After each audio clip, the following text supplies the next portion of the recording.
अलंकार परिचय। अलंकार परिचय यानी अर्थात शब्द अलंकार और अर्थात दो होते हैं।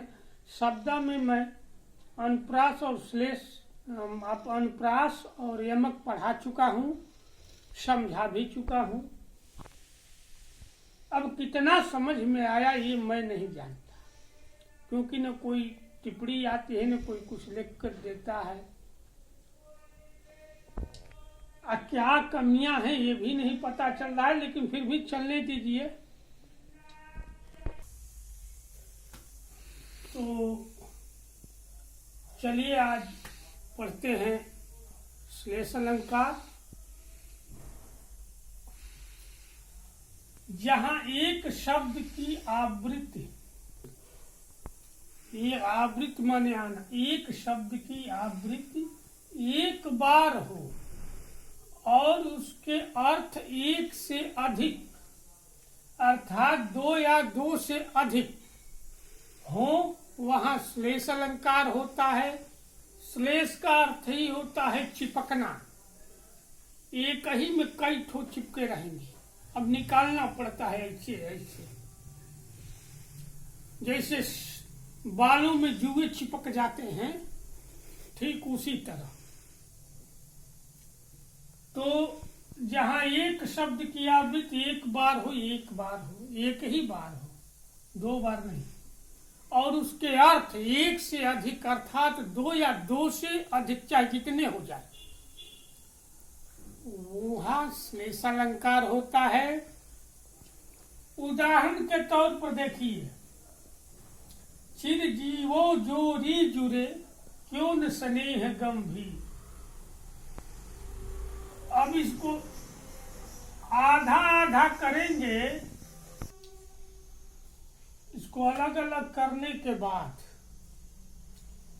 क्या करेंगे, इसको अगर बांट देते हैं, दो भागों में अलग कर देते हैं, एक ऊपर एक नीचे, तो इसको लोग क्या कहेंगे, चिर जीवी जीवो जो री जुड़े क्यों न स्नेह गंभीर। तो बहुत से लोग मारेंगे तुरंत र र र अर्थात अनुप्रास।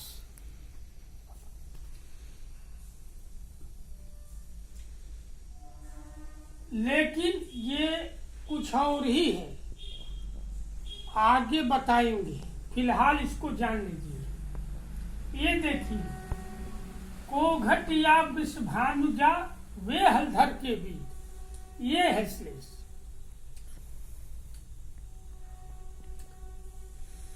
एक शब्द एक ही बार आए, देखिए ये एक ही बार आया है और ये भी एक ही बार आया है, हलधर के बीच यहां तक। पूरे में अगर पूरा ले लिया जाए तो इसमें दो ही शब्द ऐसे हैं जो एक बार आए हैं, लेकिन अर्थ इनके एक से अधिक हैं, दो से अधिक हैं। वृषभानुजा, वृषभ,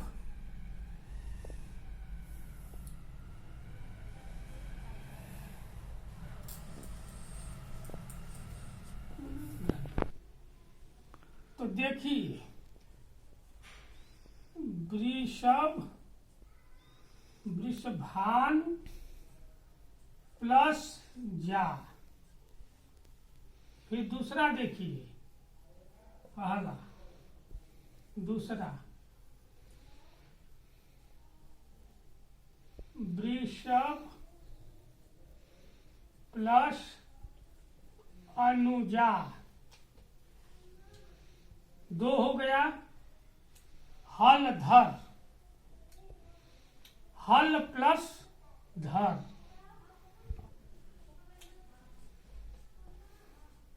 धर, हल प्लस धर यानी हल धारण करने वाला। वृषभानु प्लस जा, जा यानी पुत्री। वृषभानु की पुत्री कौन थी, राधा। वृषभ प्लस अनुजा, वृषभ अर्थात बैल, अनुजा प्लस अनुजा का अर्थ बैल की बहन, अनुजा का होता है बहन गाय, हो गया।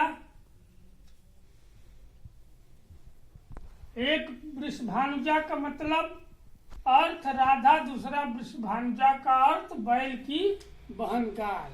शब्द में दो अर्थ निकले। अब देखिए हलधर, हलधर जो हल धारण करता हो, यानी हल जिसपे रखता हो या रखा जाता हो, लेता हो या दिया जाता हो, तो हलधर। हलधर का एक अर्थ हुआ पहला, पहला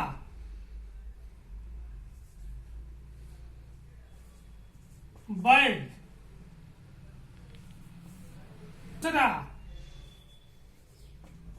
बलराम। जब हल धारण करने वाले बैलों से पहले खेती थी और उनके पे रखा जाता था हल, तो खेत जुतता था, यानी और किसी पे हल नहीं रखा जाता था, ना खेती माने खेत जोता जाता था। बैल और बलराम, बलराम भी हल धारण करते थे, कंधे पे हल लेके चलते थे। बलराम भी कंधे पे हल लेके चलते थे और बैलों के कंधे पर भी हल रखा जाता है। तो हल धारण करने वाले दो ही हैं, तो एक हलधर के एक से अधिक अर्थ निकले, दो। इसीलिए ये श्लेष है, एक शब्द में एक से अधिक, अर्थात दो हो, तीन हो, चार हो, पांच हो, अब जितने हैं, लेकिन एक ही बार आना चाहिए। तो ये हलधर, ये है श्लेष। अब दूसरा उदाहरण आपको बता दे रहे हैं। चरण, चरण धरत, चिंता करत, चितवहि चारों ओर,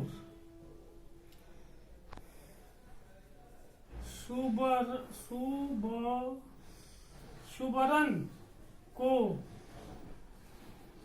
खोजत फिरे,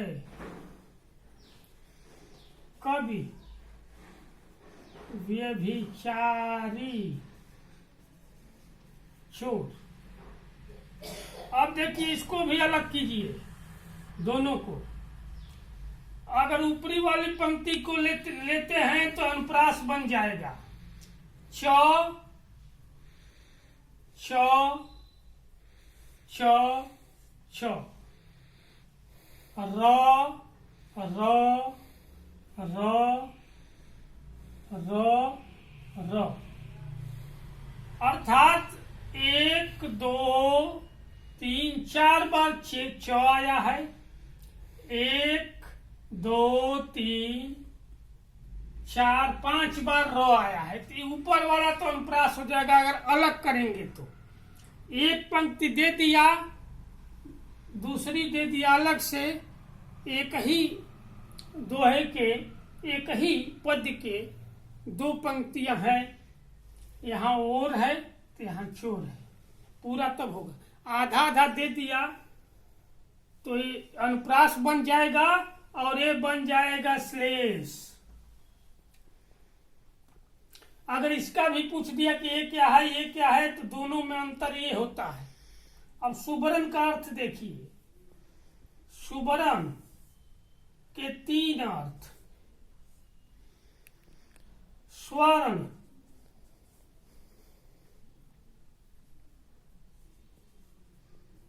सुंदर वर्ण, यानी वर्ण यानी अक्षर या रंग, और स्त्री, सुंदर स्त्री। ते तीन हैं शुभरन, एक शुभरन के तीन अर्थ, इसीलिए हुआ श्लेष। चिपके थे, निकालना पड़ा हमें। इस शुभरन से तीन निकाले हैं, ऐसे ही आपको भी निकालना पड़ेगा, उसी में चिपक जाते हैं, पते नहीं चलता है। तो ये है शुभरन के तीन अर्थ। ये है श्लेष, सबसे रोचक, सबसे मनमोहक, रहस्यमय, तिलस्म कहते हैं। ये अलंकारों का तिलस्म है। और सबसे आनंददायक अलंकार यही है। रहस्यमय है, थोड़ा कठिन भी है, थोड़ा कठिन भी है, सहज भी है, रोचक भी है, मनमोहक भी है, रुचिकर भी है। अलंकार ऐसा है, अगर इसको समझ जाएंगे इतना बढ़िया है ये। तो ये है श्लेष। यदि कोई कहे कि इसी में है, ये भी इसी में तो है, लेकिन अगर अलग अलग करके दिया जाएगा कि ये कौन सा अलंकार है, ये कौन सा अलंकार है, ये कौन सा अलंकार है, ये कौन सा, चार पंक्ति, दो पद में चार पंक्तियां, चारों का बताना पड़ेगा। अगर एक में दे दिया, दो का दे दिया, एक दो, तो श्लेष हो जाएगा दोनों का। इसी में है, फिर इसमें भी दो हैं, तो इसको बीच से मिटा देंगे तो एक ही हो जाएगा। ऐसे करके दे देगा। अगर मान लीजिए ये दूसरा, ये पहला, श्लेष है, स्पष्ट है। अब क्या करना, अलग अलग थोड़े करना है, एक ही में करना है। तो एक श्लेष इसी पंक्ति का ये है।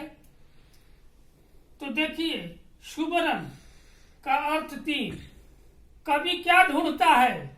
सुंदर वर्ण, सुंदर शब्द, सुंदर अक्षर। व्यभिचारी क्या ढूंढता है? सुंदर स्त्री, व्यभिचारी। और चोर क्या ढूंढता है? सोना, स्वर्ण। तीनों हो गए ना, कवि, व्यभिचारी, चोर, सोना, सुंदर वर्ण और स्त्री। तीनों के लिए तीन है। तो चरण धरत चिंता करत, जो ही पैर रखते हैं त्यों ही ये तीनों के दिमाग में तीन तरह के सवाल उठते हैं। कवि अपनी कविता के लिए सुंदर शब्द खोजता है, कहीं भी जाता है। व्यभिचारी केवल स्त्रियों को देखता है, महिलाओं को, कौन सी सुंदर है। और चोर ये देखता है कि कहाँ खजाना है। चितवा ही चारों तरफ ताकते हैं। तो ये है श्लेष। और इसी के साथ अगले भाग में मिलेंगे। समझिए, पढ़िए और हमें टिप्पणियां करिए। विदा।